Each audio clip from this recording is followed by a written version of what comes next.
magandang hapon na naman sa inyong mga idol. Dito na naman tayo at dala ko ang saging.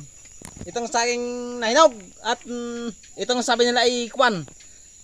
Saging na butuhan. Titikman natin, kakainin natin mga idol. Ito na. Oh, ito. Yan, pasan-pasan ko.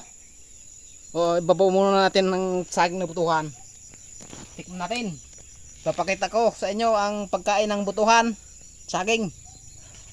Oh, ito mga idol oh. Mga buto, mga idol. Yan. Yan oh.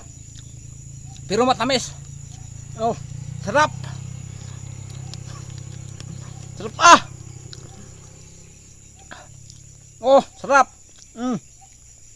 Mga idol oh. Oh. Yan. Kainin naman natin. Tikman nyo mga idol kung mayroon kayo dyan mga hinog na butuhan. Ito, maraming buto ito. Masakit sa puwet.